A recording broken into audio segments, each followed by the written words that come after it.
All right, we've called this meeting to order, a work session, a special meeting as we do some evaluation tonight. And I call this meeting to order at 6:01 p.m. Roll call, please. Reverend Eiler. Here. Mrs. Jarnick. Mrs. Mangan. Here. Dr. Swetchenow. Here. Mrs. Washburn. Here. And Mrs. Jarnick will be joining us shortly, taking care of some family business right now. The agenda is before you. I'd like to make a slight amendment to the agenda just in terms of order, to take our board discussion and put it after we do the human resource and course description, so that our administrators that are here, if they don't want to stay for the work that we do internally for the board, they can go if they have other things to do in a busy December. So, oh, here comes Christina. Does that make sense to everyone? Yeah. Yep. So we amend the agenda to have the board discussion at the end. So we have a motion to approve the agenda as amended. So moved. Second. Roll call, please. Mrs. Jarnick. Here. Mrs. Mangan. Yes. Dr. Swetchenow. Yes. Mrs. Washburn. Yes. Reverend Eiler. Yes. All right, thank you. And then we had minutes from our November 19th meeting that were in the board docs. Any additions, corrections to the minutes as presented for November 19th? We have a motion to approve minutes. So moved. Second. Roll call, please. Mrs. Mangan. Yes. Dr. Swetchenow. Yes. Mrs. Washburn. Yes. Reverend Eiler. Yes. Mrs. Jarnick. Yes. All right, thank you. And let's move forward in our agenda then to our course proposals, first read for LHS and LMS. Who's going first?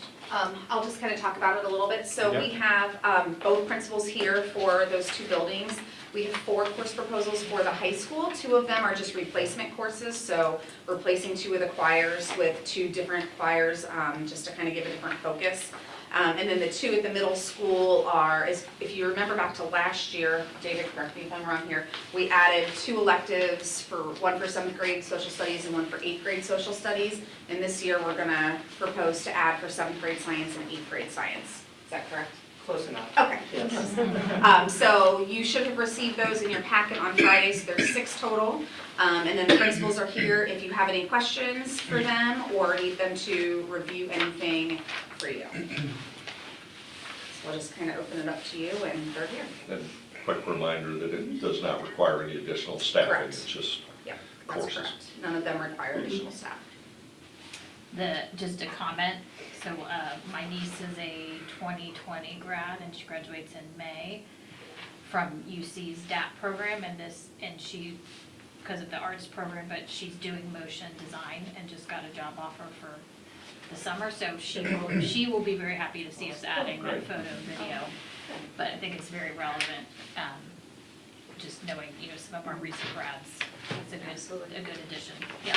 That was my one question with that, with the photography and the, I can't remember what the course, the drama piece, whichever name of that was, but acting theater.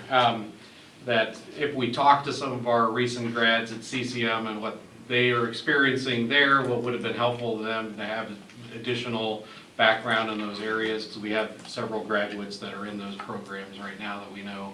I think it could be helpful to talk to some of those students just as That's we great feedback. begin to think about the curriculum.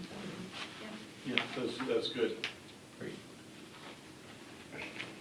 And that is helpful. I was wondering if, assuming those were replacement choirs and not additional, Yeah. because I couldn't figure out how on earth Sean would get 2 more choirs. Right, so- exactly, I was wondering Yeah. the same thing, Yeah. yeah. Yeah, I think with the art and the music both, again, replacing some existing stuff and creating some classes that will better serve our students and help them grow. The foundations class truly is giving kids an opportunity to dab into both in a class and really decide which way they want to go instead of taking a photo one and then realize, oh, they really, wanted to do the video piece of it. And so this gives all kids that are just entering a good idea of what they would be Yeah.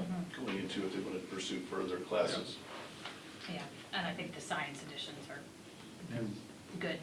The more we can explore alternate science options at a younger grade, the better. Yeah, I love that is it real or whatever. Fact or fiction. Yeah, fact or Yeah. fiction, that, Yeah. I think that's That'll be a a great fun way one. to approach it. Yeah. Yeah. Excellent. Other questions on the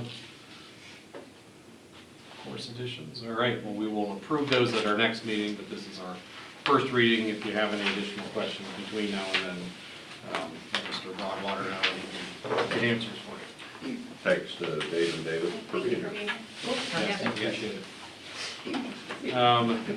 Then let's move on to our HR report.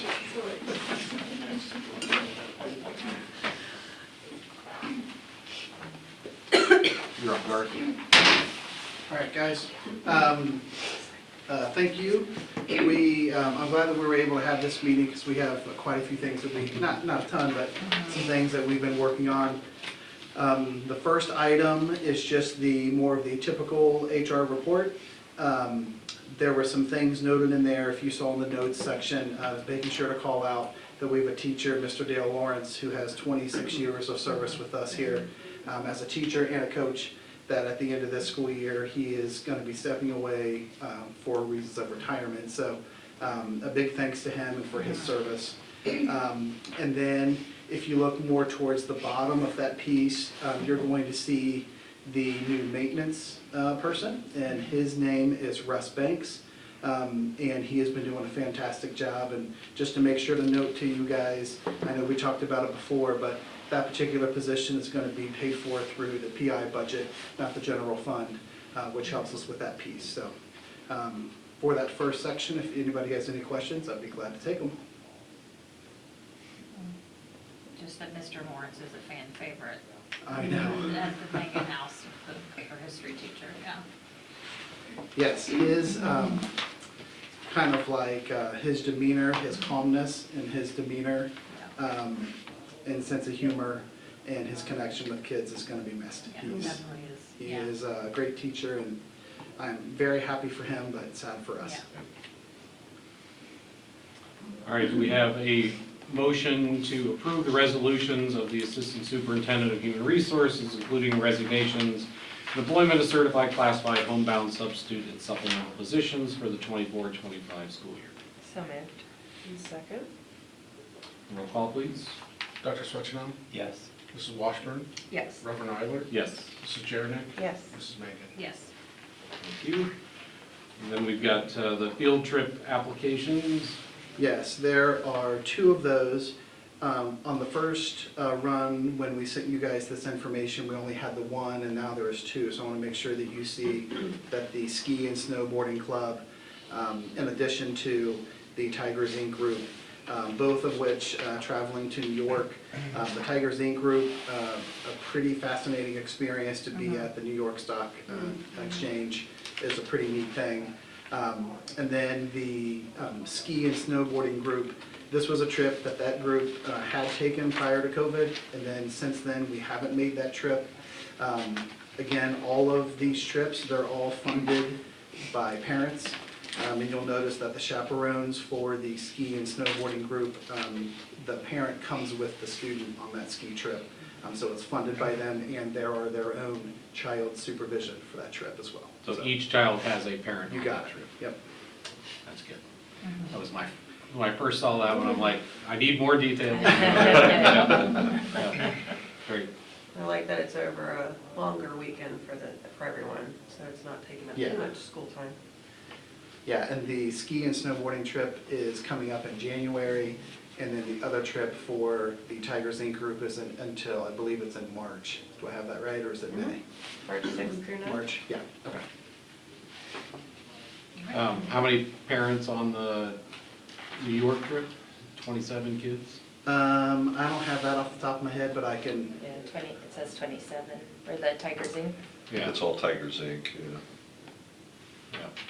So obviously, great kids, but you're going to New York City, you always want to have Right. adequate parents, so, adequate number of parents. I was like, wait. Clarify that, adequate number of parents. Want that as a follow-up. Yeah. I Would you think like me to that's just- report back and Yeah, I'll that'd be get with great. Craig? Yeah, Thanks, I'll let you know. thanks. All right, do we have a motion to approve these trips then? So moved. Second. Roll call, please. Mrs. Washburn, Yes. Reverend Eiler, Yes? Mrs. Jernick, Yes. Mrs. Mangan, Yes. Dr. Switchell. Yeah. Thanks. Now we have the letter of agreement with OPSI.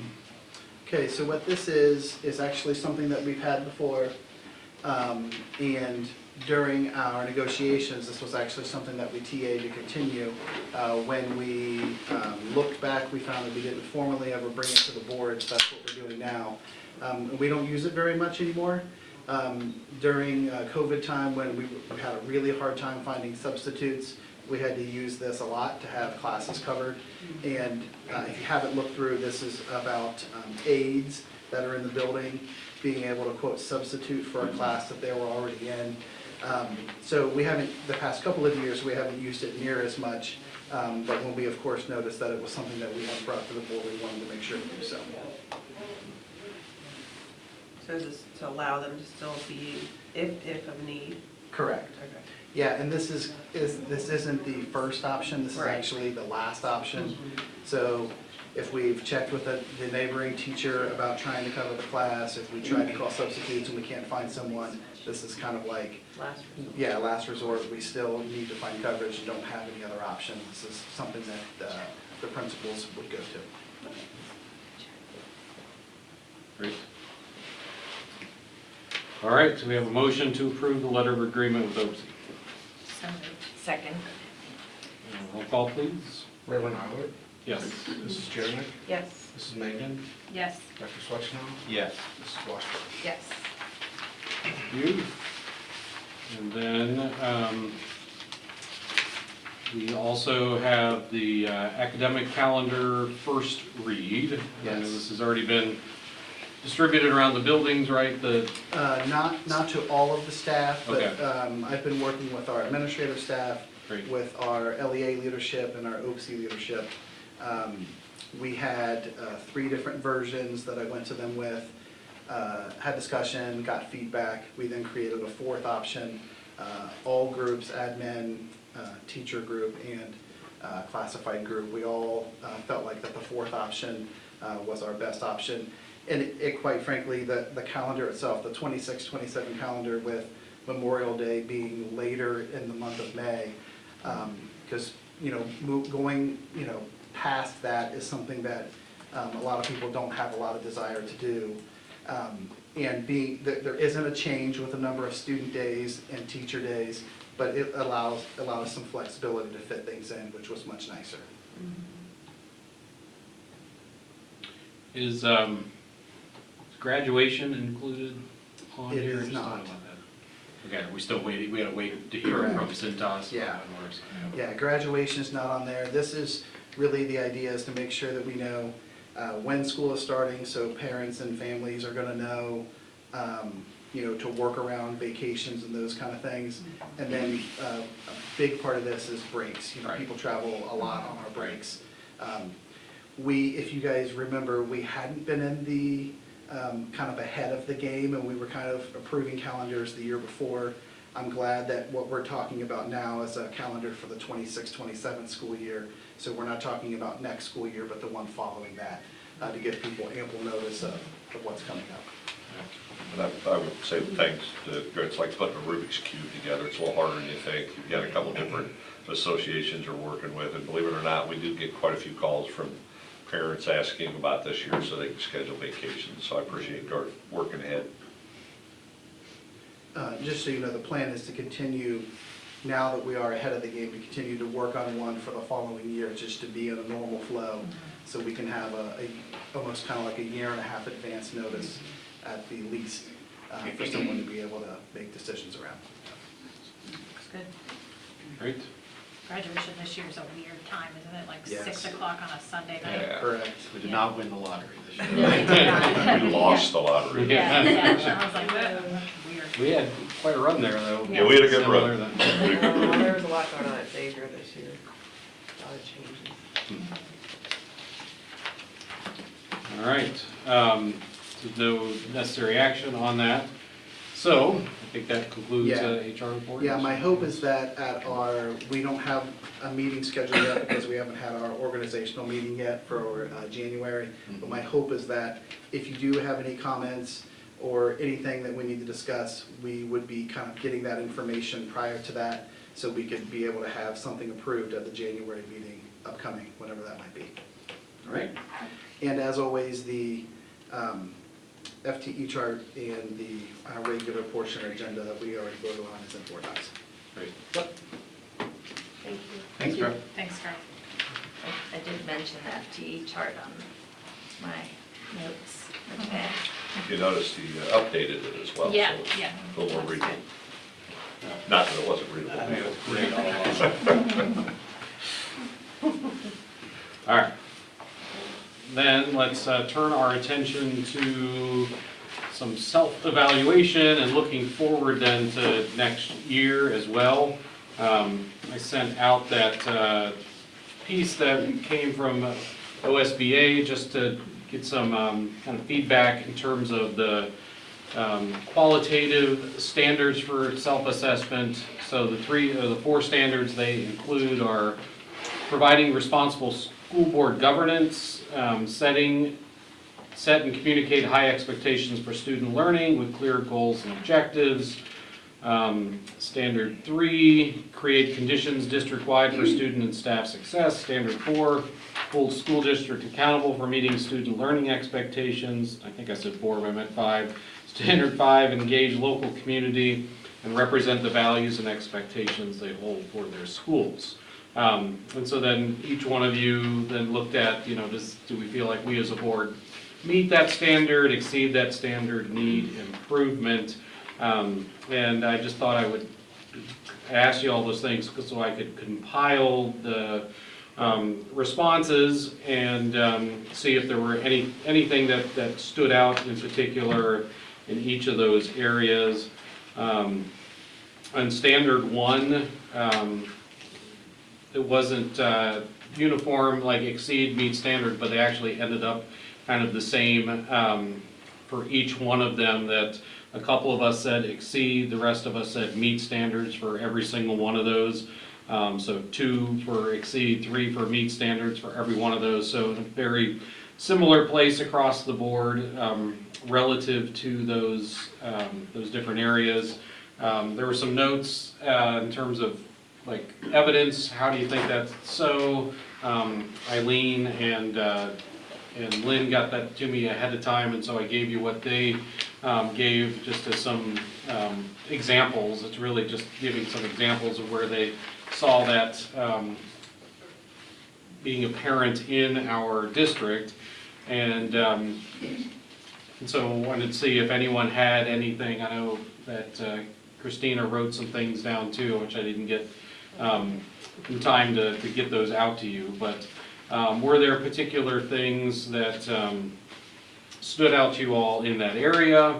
And are there any, as we think about that first stand of providing responsible school board governance, are there any particular things that, looking ahead to this next year, notes and everything you want to bring up, is there anything that you would like to discuss in terms of potential goals for next year around providing responsible school board governance as we look at those different areas? I think one thing to think about is just the legislative side. So especially with the lame duck session right now, we're seeing a lot of legislation that is being proposed that feels kind of last minute, but could be rather dramatic changes. And some of them don't necessarily impact our community directly, but they could indirectly, and I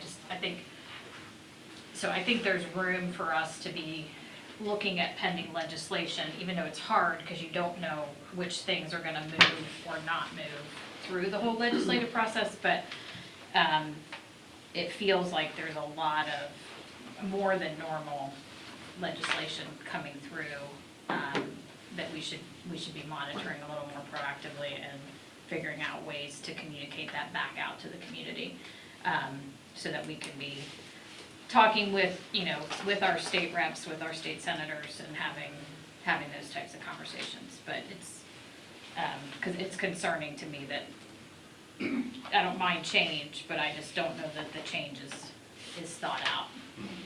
So, I think that's a valid point, and I know in the past, we've had a representative on the board who reports legislative updates, but we haven't had as many, but like you said, now there are several yeah.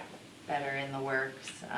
So one thing, So having an appointed person and making sure every meeting, we either say there aren't any, or Yeah, here it's are the a ones that big we're aware task, of. yeah, It is. yeah. so John sent out, he gets, one of the updates he gets that's frankly better than the stuff that I was getting as the legislative person. That wasn't easy to navigate from some of the other, it was more pulling information out of some of the other groups, but, John, where does that come from again? I'm trying to remember This actually came from the Alliance. the Alliance, that's right.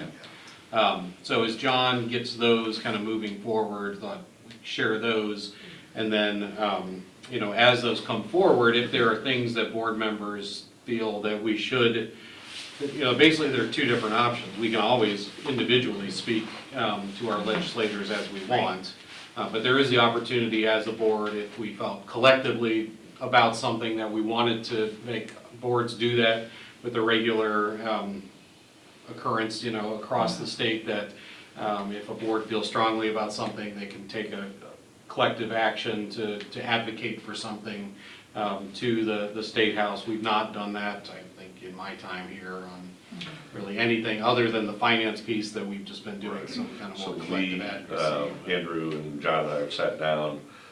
In prior years, we've met with reps and senators and invited them in. And the thought was we would do that, starting in January, reach out to them, congratulate those that won. And my thought is probably should include the board to be a part of that, whichever board members want to be there. It's usually during the day. And, but when we set up the schedule, when we reach out, we'll include the board so that you're aware when they're coming, and then maybe we could discuss what is it that we want. We always want to discuss funding when they come in, but what other amendments and different bills would we like to talk to? And we do get, we get the Alliance, my superintendent's organization sends me an update, John from OASBO, we get those, and they can be kind of lengthy. The Alliance ones did seem pretty readable. Yeah. So, but yeah, that would be good if we continue to do that, so. Yeah, I like the one you sent. Yeah, I'm happy to share too. I'm on the legislative committee for OASBO, so we meet typically monthly and go over things that are happening and being updated. So I can share notes from that as well. And then we just have to be aware and make sure we share it out at board meetings so the community is aware of potential changes that are upcoming.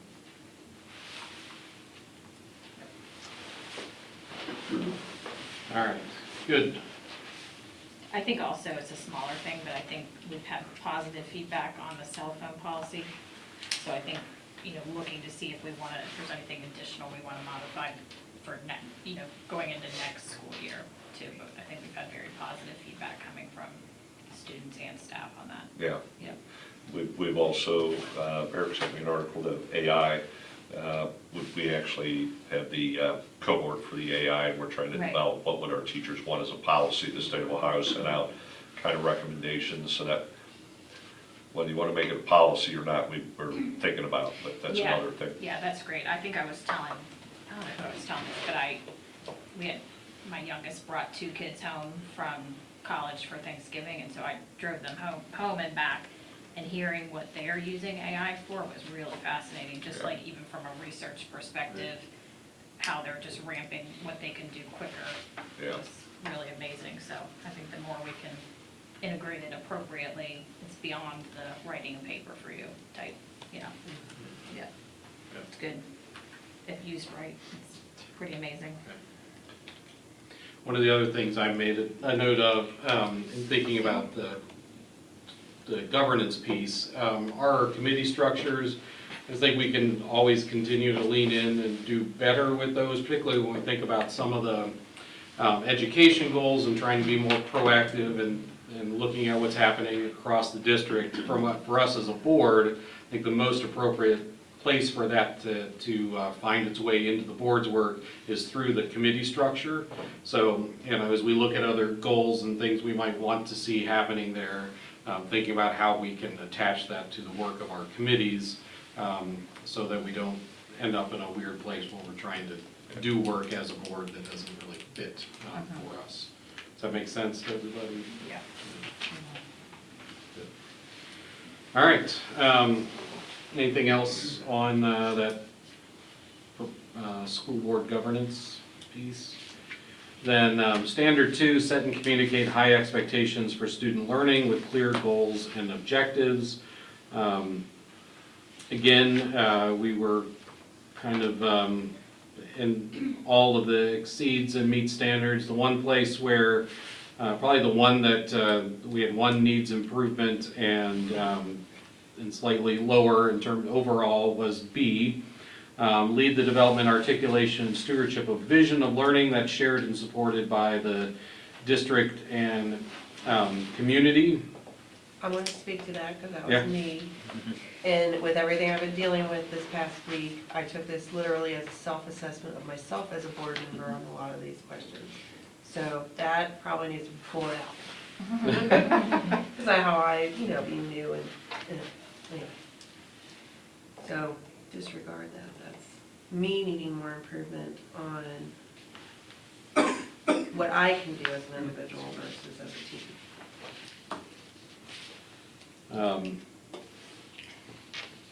Other thoughts, anything that stood out to you all in this second standard, to communicate high expectations for student learning with clear goals and objectives? I mean, we talked about it when we talked about the scorecard, and I know coming up, we're gonna have the buildings present out, but I'd like us to start looking at benchmarks outside of, keep looking at the Ohio State report card, but just, Ohio is not setting the world on fire in terms of education, so, I think, I'm very happy with where we are on the Ohio scorecard. I just wanna make sure we're continuing to push ourselves to be competitive nationally and internationally even. That was going to be my almost exact comment and stealing it from you because you're the one that said, okay, we achieved 5 stars, now what? Let's set our own goals and hold our students to the highest standard possible so they can achieve. And just ensuring that we continue to do that and how do we measure that and what does that look like moving forward? I think it's also goes to communications, like we've talked about before, is that when we've been in it for a long time, I think we take for granted, different family members have gone, and, I have family all over Cincinnati, and my nieces and nephews go to different schools, my husband went to different schools, so I get, and my family now thinks I like to collect the information. So I get different schools reporting and things, and I think sometimes, I was talking to a family whose child in the grade school, I think I mentioned this earlier in the year, was their child, was in gifted services, and they didn't know what that meant. And then, or when you have a family that's going, their first child is going into the high school, they don't know what to, we do things to onboard into the schools, but looking at our communications from the eye of somebody that's seeing it for the first time so that they can understand what the experience and, is in the district, whether it's a new service that they're receiving for the first time or a new building. I think we've done tremendous work making sure our students are ready to transition between the buildings, but it's also those touches to, the parent in their life to make sure they know what they're receiving. Just entered the alliance that we had talked about is about, how many, Jen? About 80 school districts? I think so. High-performing school districts, and the thought behind the alliance back when it was formed was when the report cards actually came out, and these districts Loveland included are more than the report card. So that was the initiation of what's called the quality profile. And so the quality profile that we put in is, I don't want to say a requirement, but the Alliance likes to see those districts putting it out. And so the quality 60 profile districts. is another way to kind of put out what we do. And I thought the one Andrew put out this year was very well received. Point being, I think benchmarking, and I say this when I say we did really well in the report card, but that's not all we do. It's hard to Right. report out all we do. Right. And finding benchmarks would be helpful, what it is you want reported out, or what is it that you want us to take a look at, would be helpful. But that was, the quality profile is the thought behind Yeah, this yeah. more than the report card. Yeah.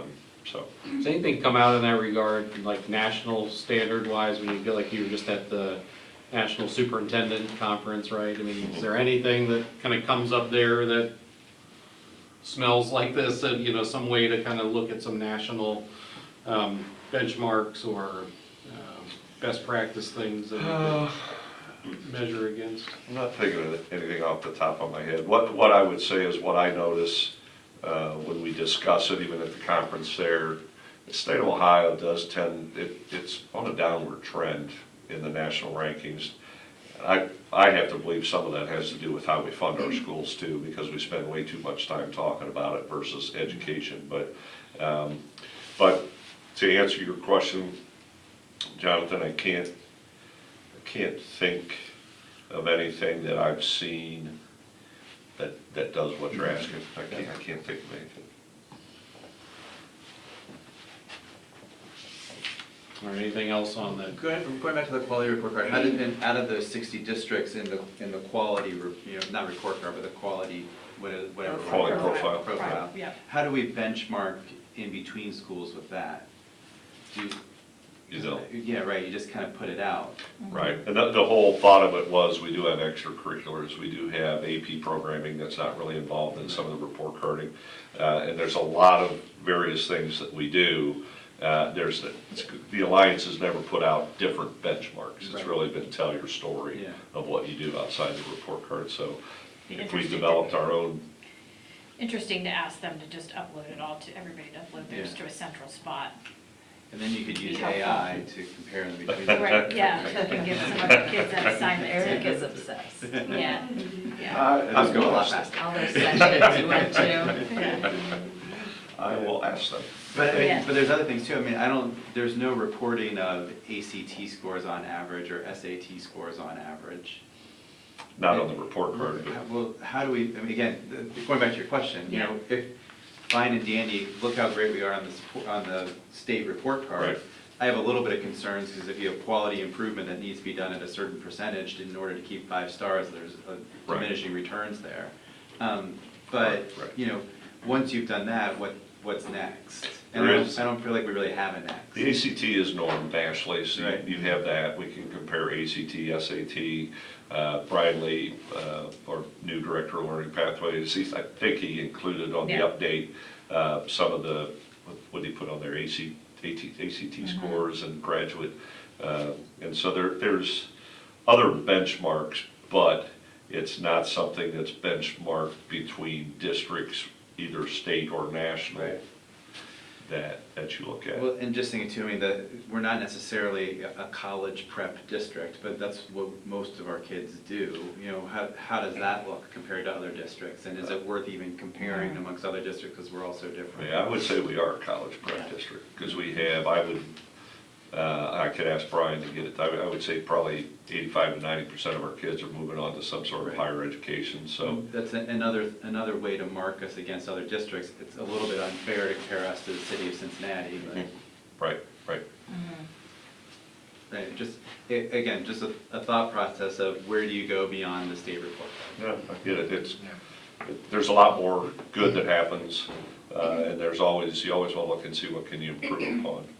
And I think the learning pathways is something we focus Yeah, on. Or That'll help. that's hard to get comparables, but we can compare against ourselves, how we're Yeah. moving year to year. I mean, from my standpoint, we would be able to benchmark the data that we get through CUP, but like, we're talking about the more qualitative items that are kind of the above and beyond the, value add, if you will. Well, and this goes back to our strategic vision and our story. I mean, we've clearly outperformed other districts at a lower cost with a lower staff ratio. And, you've heard from me over and over, continuing to tell that message only helps.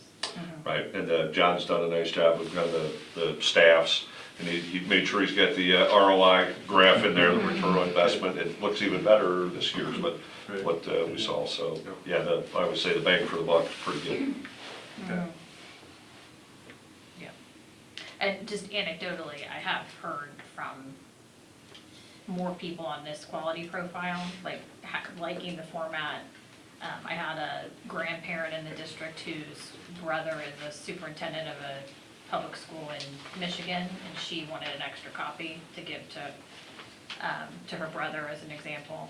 So, but do get the question, like people are hearing the metric of our, ratio of teachers and are asking if it's appropriate. So, Right, yeah, we are right. hearing that as well. No. So it's good. All right, ready for standard 3, which is to create conditions district-wide for student and staff success. Here, the place where I think we got the highest marks that we gave ourselves were with adopting and monitoring an annual budget that allocates resources based on the district's visions, goals, priorities for student learning. We spent a lot of time, obviously, working on the finance piece, so that's reflected in our self-evaluation. Conversely, then, that then means that we've not spent time on some other parts of this, I think, as much. So that would be where I think we could spend some more time in the coming year. That middle one, C, provide for learning essentials, including rigorous curriculum, technology, and high-quality facilities, is one that I think we at most said meet standard or needs improvement is needed. And I think facilities was kind of the key piece there in terms of the thinking that we've not cracked that nut yet for how we can look at facilities in a palatable way for the community to support some of the needs we have in the building, particularly at the primary elementary level. So it's just something we, I think, need to focus on as a board in the coming year and think about. It looks like it's already part of the work that the CAT team is going to do, right? So our administrators are working that, and we just need to keep our eye on that as a board. Other things that you all saw in this one, things that you would lift up, potential goals, priorities for the board and our work in the next year relative to this third standard. I did comment on there that we've done a good job through the utilization of grants to enhance our security measures. And although we can't share a lot of what that looks like with the public for safety reasons, the behind the scenes stuff, I'm very confident in the safety and security of our students and staff. The one comment I put for that section though, even though I do think we're doing an awesome job with safety and security, is that we can improve by addressing any anti-bullying programs and initiatives and making sure that that remains a priority and focus, and that we are measuring it and looking at it, because in every school you're going to have bullying, but we want to do everything we can to help the situation. So what are we doing? I know we're doing things, but what more can we do? I just think that's always an area of concern and improvement. That's one of those things I think, like in terms of like the committee work, the committee you guys are on, that would be something that you could spend more time focusing on, have a session where you get some more reports and think about what that might look like in terms of potential for improvement in the district. Good. Well, and just my feedback on that would be data collection at the level of what's going on in the grade, what's going on in the building, what's going on the campus, helps you to figure out where are the problems. Yeah. I'm sure it's middle school, but Right. Yeah, yeah. Primarily. I think too, I mean, I think just, under the student and the staff resilience, just continue, we had a presentation, I think it was at our last meeting, from Student Services, from Jesse. And it's kind of, it's, looking at that we used to have to monitor 17 or 13 categories or 17 categories. In 2017, it was like 13 categories of special needs students that we needed to monitor, and now we're up over 200 categories, and that's not by our choice that we have all those categories and we have kids, and so it's, but I think continuing to evaluate our programs, whether it's Hope Squad, whether it's the cell phone policy, whether it's, vaping and fentanyl awareness, like the health and resilience of our students and our staff and how we're supporting families. I mean, it's hard to do at scale, but, I think it's something we have a free resource for parents now, that parent guidance resource. Just, continuing to work with our counselors and our school psychs to say how can we, and our building leaders, how can we best work in conjunction with our parents. So I think that continues to be a priority, needs to continue to be a priority. Yeah, I'm looking into what grants exist, because I know we used to have the grant for the drug and alcohol awareness and prevention. So we used to do a lot more with it because we had additional funding to support additional staffing and programs. So what exists out there and how do we tap into that? Yep. I can be looking for those as well through our grant services, so. Yeah, that would be Yeah. great. Yeah, and I think just from a staffing perspective, I mean, our staff are the ones that are doing the work day to day. And so we've talked with Mr. Collier and Mr. Broadwater about understanding, as we have staff reaching retirement, or as, and we're doing the Leadership Academy now, just making sure we're building that bench, we can all name, we've got great teachers, we can all name some that we know do a lot for their programs. So just making sure we're looking at our retention, we're looking at our succession planning from leadership as well as individual contributor roles. Right. That's something we've already talked about. Yeah. Yeah. And under B, just provide for the teacher professional development. I think we, again, do a great job there, but always looking for where can we improve, and it builds off of what Lynn said, how can we use our staff members to lead a lot of that professional development and have that staff choice on those professional development days, and really make it most beneficial to them and what they're doing day in and day out. Yeah, just to jump in, we have the leadership cohort this year, and their main focus as we get towards the end is to develop our professional development, let them let us know what they want. I love teachers teaching teachers, and Dr. Porter is working with that group closely to see what that looks like. There's always going to be professional development you have to do that people don't get real excited about, CPR and all that, but the other professional development, I think, is presented and received much better by peers. Oh, I know the best professional development I ever did was led by Keith Coney, and he had it set up like a choice board, and every session was led by a different teacher, and it was actual stuff that you would take away and could use the next day, and it was fantastic coming from our peers. That's what we're hearing from our staff. One thought, kind of, it spans 3, 4, even going back to 2, is board members. I know, Lynn and I have now tapped out of the school in terms of our kids. So that kind of natural being in the schools that comes with that. You two are still, there for different things, but think about particularly during the school day, which even as parents, you're generally there more in the evening hours and so forth, to find those appropriate times as board members to be there during the day to see what's going on in our building. So we have some sense of that, so also that staff are aware of who we are, that we are paying attention and see what's going on. So obviously not in an intrusive way, but in a way that is supportive of things that are already, going on in the building. So, try and set that as a goal to at least visit one of the buildings as a board member during the year for something. One thought I had in January, I know they do the board member appreciation thing, and we'll get a stack of cards from some class. Right. If we could maybe coordinate a little more and maybe go into a class to receive those from the class, and kids see us, we interact and say thank you to them directly as those are received. That might be something that we could That'd be work great. on.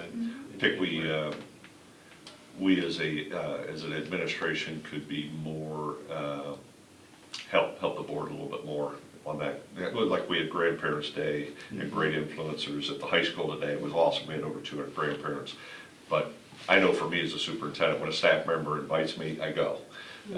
Because they want you there. So I think we could probably be a little bit deliberate about inviting our board members, and we can do that. Maybe grab something once a month so that if you have the opportunity, you can go.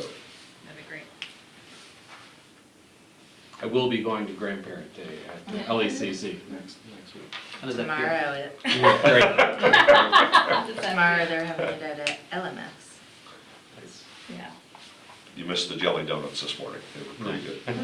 But just to go back, I saw on Facebook today several posts of people who were participating in that at the high school, and I was like, the high school? Yeah. And so just the fact that they still want to be engaged at that time, and the kids are happy to have them there. Is a neat thing to see. It's awesome. We had grandparents from, Andrew, what'd you say, the farthest we've had so far was? We had one that I talked to who was from Ottawa, Ohio, said like 2.5 hours came down. This was at LPS, came down, and it's great to see.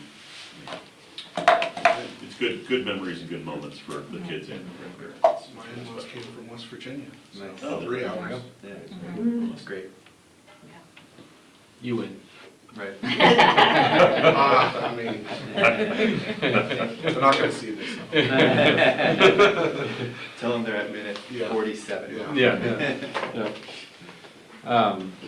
All right, number 4, hold school district accountable for meeting student learning expectations. This one kind of was across the board. Again, there wasn't anything that stood out there in terms of our answers. Meeting standard was the primary answer there. And anything that you all are thinking of in terms of goals for next year relative to those criteria? Just continue to use the data and the metrics and communicate that information as much as possible. And I think to kind of reflect back to what we had already talked about, like, if we're going to be measuring academic progress of students, the state report card's one way to do it, but what are other ways that we get a chance to do that?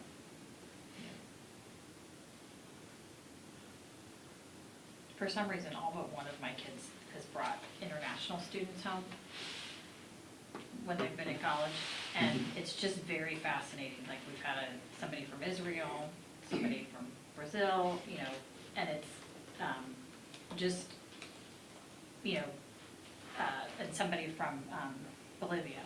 And to hear about, access to education in those countries, lack of access, it's, Right. and how they became an international student is very fascinating, to just hear them and just, not necessarily, and sometimes I think we take for granted Right. what our students have access to, but it's also interesting for them to hear kids say, like, I learned this, but you learned this. Like, there was a whole conversation about calculus versus linear algebra being available. So, it's just fascinating to hear those conversations too. Well, it's neat to have that opportunity in your family as well. Yeah, and, from my kids went to 4 different Yeah. colleges, so, yeah. It's funny, my child always brought home all the exchange students in Loveland. Oh, yeah, One's coming to visit next month. yeah, it's really cool, yeah. Fun. All right, so looking at number 5 then, and actually that kind of goes into number 5, engage local community and represent the values, expectations they hold for the schools. In terms of communicating decisions, transparency in a process, open and accountable, that's where we had far more exceeding than just meeting the standard. The other two were places where we were just meeting standard more or even needing improvement. And I think it was really around those diverse interests, diverse range of interests, perspectives on issues that are considered, knowing that we don't have a particularly diverse community. That majority voice is easy to hear, but are we making sure that we're seeking out the diversity in our district and how, different groups are experiencing things, and needs that they have. Those were the two areas that I think, we had the greatest potential for improvement. So I don't know if there are particular ideas. I mean, that's always the hardest thing to do too, is to broaden the range of voices and the folks that are at the table, so. I think that's why I put only meet standards for A, because of the diverse interests and needs. It should be interesting to maybe even have just come to a work session, some of the ESL teachers, what are some of the needs and how can we reach out to those families and what do they need, what can we do to help enhance their educational experience or inclusion. I mean, we work a ton with Nest already, but even again, having maybe some people from Nest coming in, how can we collaborate more? Yep. Or what can we do to help support or vice Or versa? outside resources. Yeah, what are the Or resources specific that groups. we aren't aware of that, And I think that's where the care portal work that we're doing now, that we just started, so we just got our first report on that. I think that is a good, start to see where yeah. people are coming to us for Yeah, help. we chatted with John and I chatted with the Claremont County Superintendent about, there's a grant out there for a position probably called Resource Coordinator. Kings has it right now. What districts are finding is exactly what you're talking about, where we've got some different nationalities now, and being able to connect them with the right services. Right now, you're seeing each building works as hard as they can. You've got a counselor and administrators, but from a district standpoint, we don't have that manpower to do that from the district level. So if that grant, we still have not heard back from that, but We're actually good. We're in the queue to get a resource coordinator. Is that the same as a school liaison or a district liaison? that would be more special ed, I think, is what. No. Social work. You're thinking like a lot of districts call them resource coordinators. It's almost like a social work kind of role.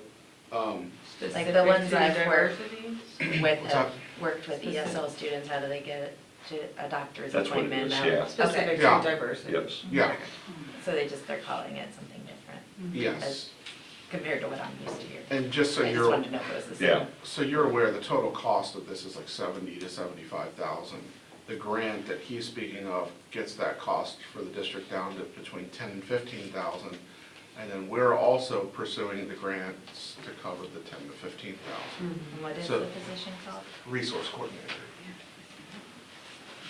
I don't like Don't like the title? it. No. It helps us get a grant, so. I love the title, I love it. I don't like that. Ding, ding, ding. I think, I will call them resource coordinator all day long.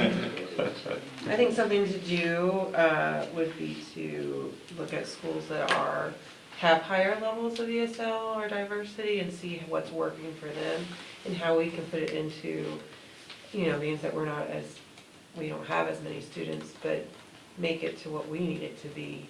But how would we ever find someone in one of those districts? I don't know. I have several people on my school that I know you can see, and several schools I have thoughts on that we could maybe tour or see what their programs look like, That'd be just great. to enhance ours. Do you have a position like we're talking about here? Yes, but it's not called a resource coordinator. Yeah. You know We why? just Because they haven't don't have a grant. We just call like an ESL coordinator who ranches over the whole district, but also focuses on different Yeah, pieces. and this position, it wouldn't be strictly ESL, ESL, be a ELL, whole it would wide- be the entire right. district, It's but like we're finding Lakota those has families. So The that's, communication yeah, is hard. so a wide variety of diversity versus Yes, just yes, focused yeah. on one. Yeah. That's good. Lakota has one for building, but they're so much bigger, but I think that they do have a model of how they use that person, so I know you know a few people over there. Yep, yep, good. Yeah, I think one of the things we talked about too is the, like, the state measures 5, I think, levels of ELL proficiency and how, and I think, you know, how quickly are our students moving into full proficiency? You know, I don't know how easy it is, you know, like, there's a lot of, you know, if kids are moving in and out, but that would be a good measure just to know the effectiveness of the, you know, of the additional ELL support that we've had. And I know when Mr. Coles presented, you saw that our ELL population is much, much larger than it used to be. Yeah. And we were able to add a 0.5 FTE in the ELL area simply by moving somebody, it wasn't an add to an FTE, Right. but down the road, if it continued, what you wonder is, are the families gonna stay? Yeah. And, you know, then if the numbers continue to move up, we need to provide services for those families. Right. If you do reach out to Lakota, just remembered it's a community liaison. So you want to ask them about that position. I don't like that term, but I'll talk. All right, the other piece that I've passed around to you all, this just goes back to evaluation that we did with Mike and what we did with John around our strategic plan. And that actually goes back to the first standard, that we want to stay in touch with our strategic plan and how we're doing in implementing the strategic plan, because that's what we've agreed upon as a district and as a board to be our priorities for the district. So thinking about these different goals in terms of the first one being student success, are there particular things as a board that we should be focusing on this next year that that relates to the strategic plan goals of you know, growing our student success in the district? So I know Lynn spent some time thinking about this. I don't know if any of you else had any thoughts. Wait, how is Things this that- different than this? What's that? What's the difference between the two? This is the OSBA, just the standards that they believe that every board should, you know, try to attain as a board. And then these are our specific district-wide goals. And how we're measuring the work that Mike and John are doing, what they're writing their goals on for the coming year. So, you know, the more we align ourselves to those goals as well, and again, was a process that the district public undertook as well to help for the community to help set goals for the district. So as we again think about how we're responsive to our constituents and the goals that they've lifted up as a community for us to focus on, are there specific things other than through the work that John and Mike are doing that we've already discussed in their evaluations for the year and the goals that they've set for themselves? Are there things that we can do as a board to be supportive of that and make sure that we're maintaining our focus on these objectives as a board? So the first one is student success. Again, we talked a lot about some of these things already, I think, in the previous discussion, but just want to give you a chance if there's anything else you want to add to do that now. On that first one, I don't think there's anything other than we'll have some sub-bullets that we've already talked about, like ELL success and, you know, national benchmarks and, you know, so I think there'll just be sub-bullets on that over time, but I don't think there's anything there. All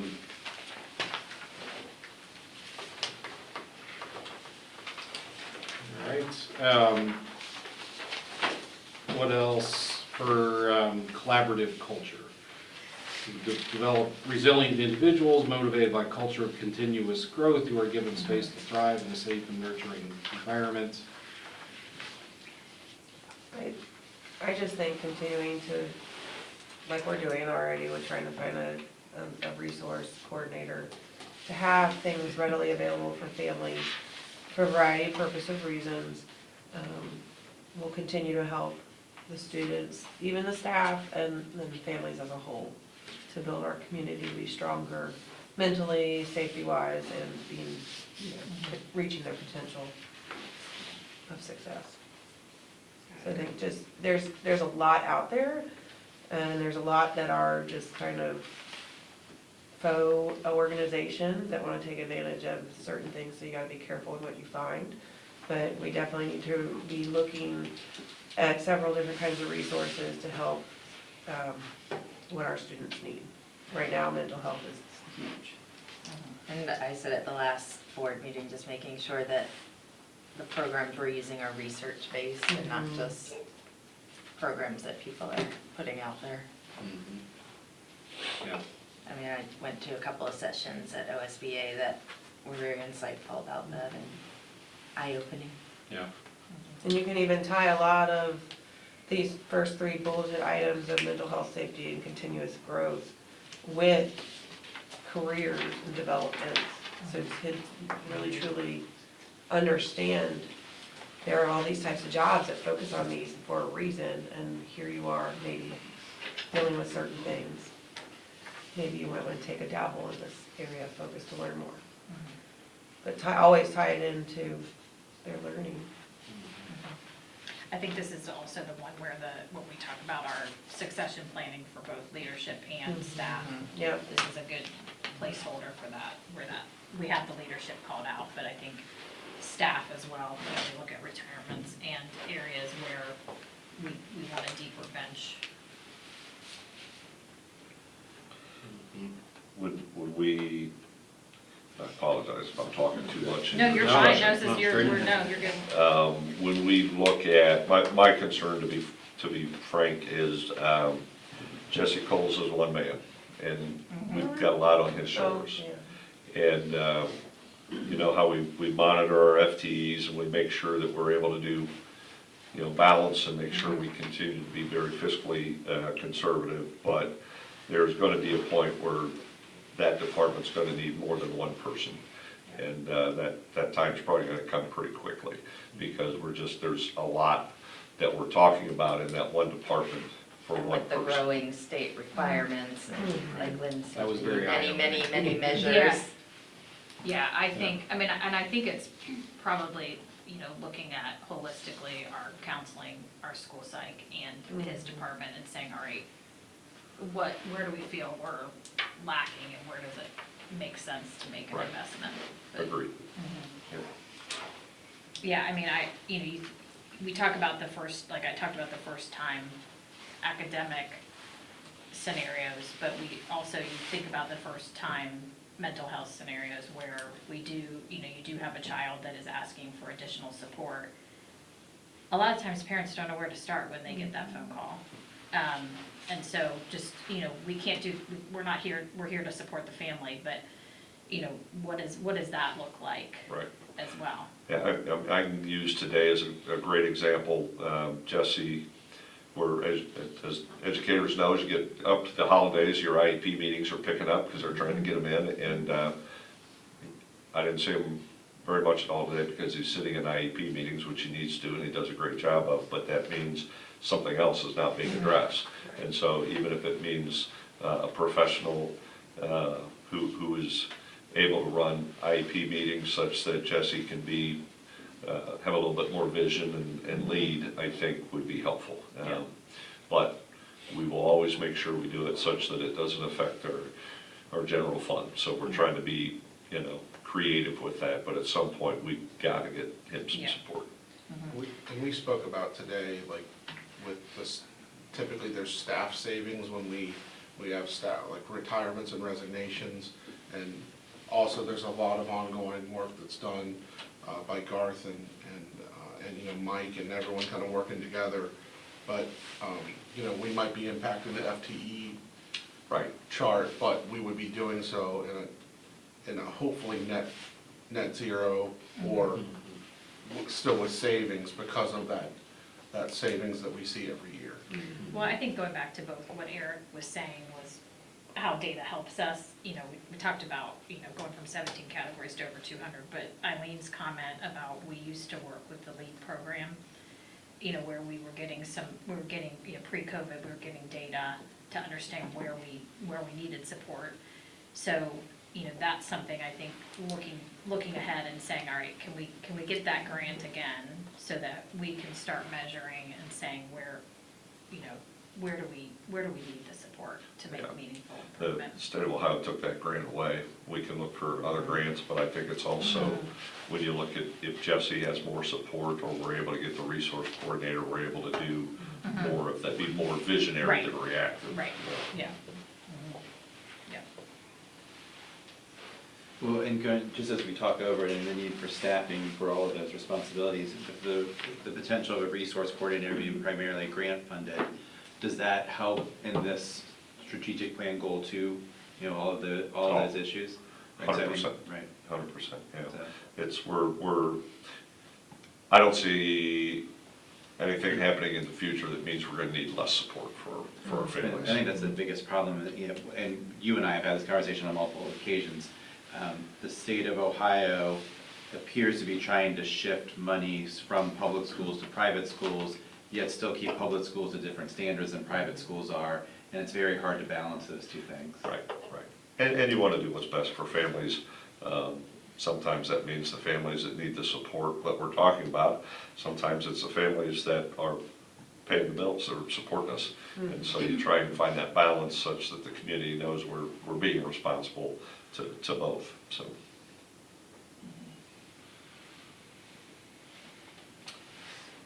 All right, goal 3 is community engagement.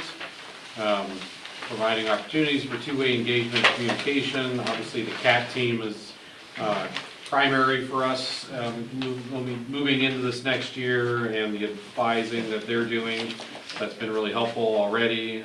Student success, mental health services, fiscal responsibility, school finance, and we've got career and learning pathways and facilities yet upcoming, and so that'll be helpful in just thinking about, are there particular goals then for us that come out of the advising that we're getting from the CAT team relative to those things.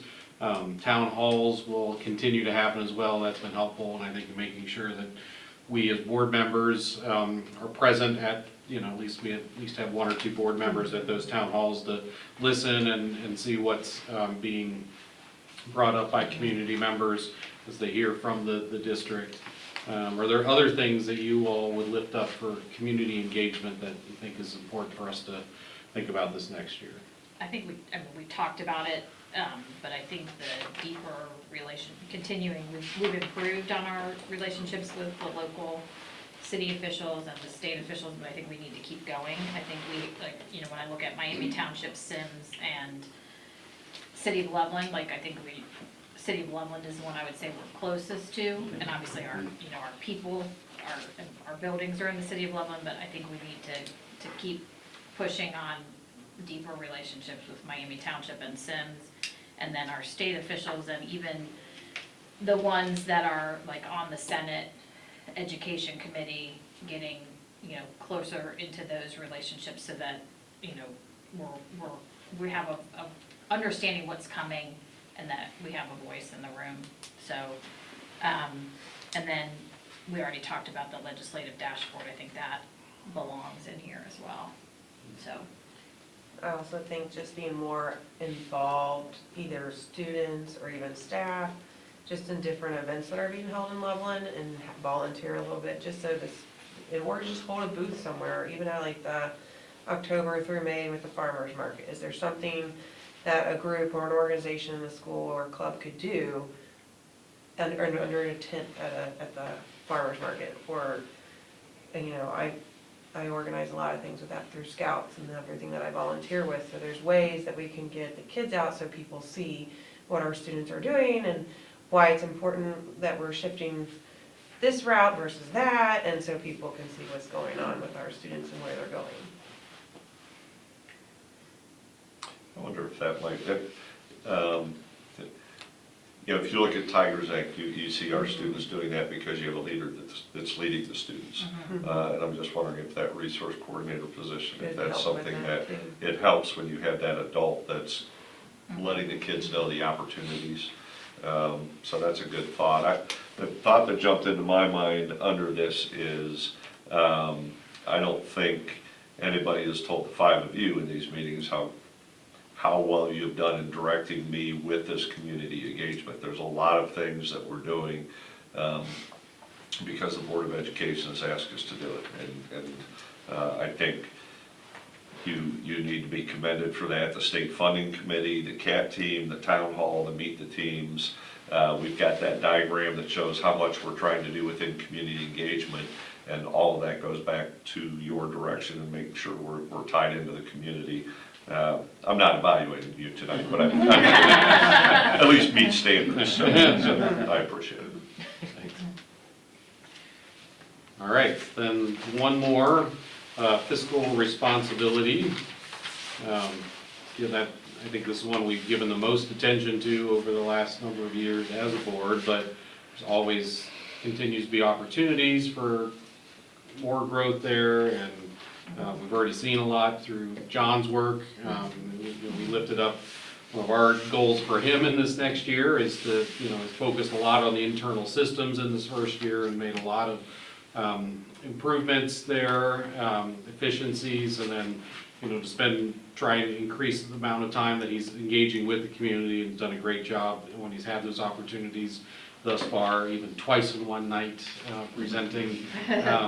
So I think those are some of the things there, but other things that board members would want to lift up in terms of fiscal responsibility and goals for this next year. I think it's just more of what we're already doing, so we're, the state funding committee, the grants, we're just starting to partner with the foundation on grants, so if there's shared priorities for investment or fundraising that can happen with the foundation, for programs that ideally are going across the district, the foundation leadership is definitely open to that, and that's happening, so I think it's just, we're just starting to get momentum there. And then the facility planning process where we've already talked about. And I think, benefits and costs for high school busing, just to have a fresh analysis of that. Not that we're taking any action on that, but I think just having a current day understanding of that. But I want to be clear, we're not taking action, it's understanding what it looks like. And to go back to that, I think it'll be even more eye-opening now than it was 4 years Yes. ago, what the cost of that Right. would be. Right, yeah. If you could find the drivers, which Yeah. Garth is. Yeah, and that's an example of what's, the one, like when we talk about legislation, the legislation that's pending for transportation Right. is, most districts across the country are still struggling to have consistent busing, and there's legislation pending that could just Right. blow all that up. So that's, where it all moves together, or not together. Yeah. Yeah. Well, and to me, it's exactly what you started with. It's more of the same and kind of keeping a relentless eye on the details. And the FTE chart that we've instituted and keep updating month by month really gives us the kind of the follow through, not only how have we done this year, but how does that compare to last year and the year before that. And that's just one of the many tools that we should continue to use. Yeah. But honestly, come a long way in 4 years. I think the other thing that I would lift up is in terms of consistency of message. If we have any discussion about facilities, that it's always preceded by, and Mike's really good about this, and John too, of always saying that our general fund comes before any facility funding. That we've got to think about funding education first, and then we could talk about facilities. So making it clear to the community as we talk about facilities that we're going to make sure that we've got funding secured for a longer term for education before we talk about that funding. So I think that'll be important for us to be consistent as a Yeah. board in that messaging as well. Absolutely. Also wanted to let you know, some of the feedback that we've received from the CAT and also the Finance Town Hall was just really me learning how the community wants to be communicated with. And I think that was one of the, and I said that multiple times, specifically with the Finance Town Hall, I want to learn, you know, what you're looking for in terms of communication. So as my community address that was in this past weekend, we're going to be working on a video series, kind of working out the cadence of that right now, but also just postings as well that are essentially aimed at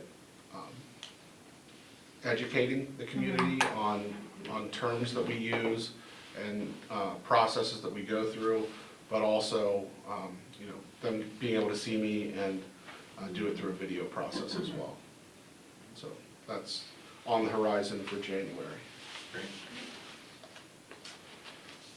Final thing then is think about leadership for this next year, thinking about committees and overall leadership for the board. If there are things that you all would like to express now, I know Christina's not going to be able to be at our organizational meeting, so that's just helpful too to know in advance.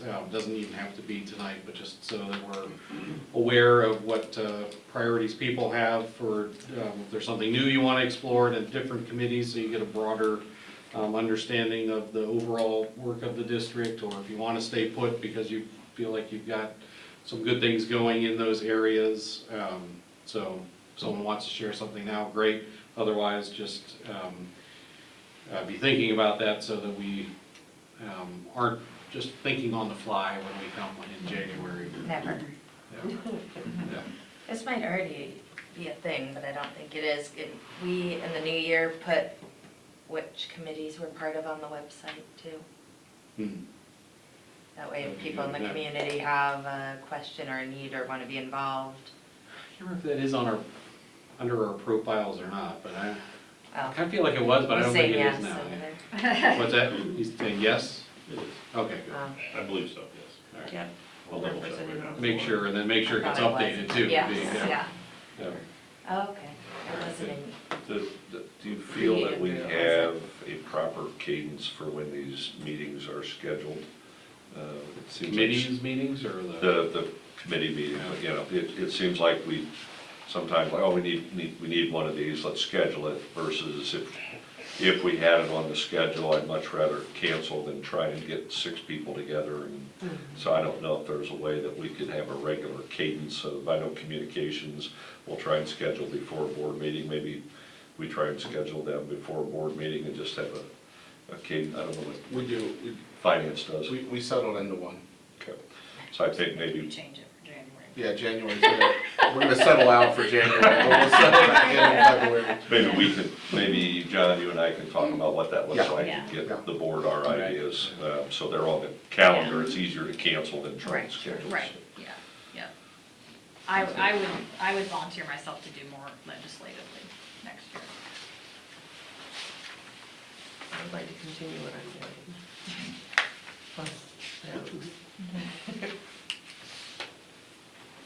I would love to do more legislatively as well, as far as going to speak to people and involvement, but if, I'm happy if you want to head it up as far as communicating and such. I'm just letting you know that I'm Yeah, that's happy to great. help. Yeah, well, absolutely, it's helpful. Well, to go back to you, do we need to more, do you need to formally think of that? How do you structure it? Yeah, I don't know, I think we should, You I think we do. should There have, is, a I mean, there's one representative position of the as board. legislative liaison Yes. by the board, right? But That's what I was just saying, I'm just happy to Just help leave it at if we go and speak or yeah. Right. try to make contacts. Or we could create a legislative committee, right? And 2 of you could do that with, say, John, since he seems to be tuned in already, the legislative piece with the work that he's doing. It might make sense for Mike or I to establish it, and then Yeah. we can set up quarterly meetings unless there's something more pressing, or we could call some other. Yeah. Because typically, I mean, I feel like a lot of times with legislation, we know about it for a period of time, and I think quarterly would probably make sense. This period we're in right now with lame duck is just a little bit Crazy. interesting, Yeah, a little bit different than normal. yeah, it's intense. Yeah, that's, if you guys could, think about what, establishing a committee would be good and how we best support. Probably something the doctorate policy should be the one. Yeah, that's what I was thinking. Clearly. I'm happy to continue on as VP if the group is comfortable with that.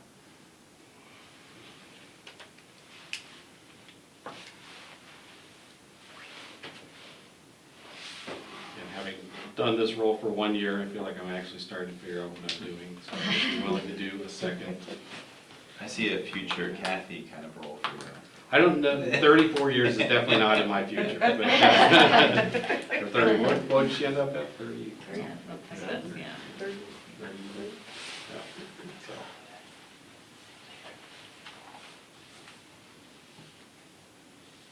All right, we'll formalize all of this at the January organizational meeting, but want to start to put that into place now, so, great. Okay. All right, I believe that's all I had. Anyone else, for the good of the order in terms of our evaluations and such, planning for next year? Do we have a motion to adjourn? So moved. All in favor, say aye. Aye. Aye. Meeting adjourned at 7:21 PM. Merry Christmas. Merry Christmas.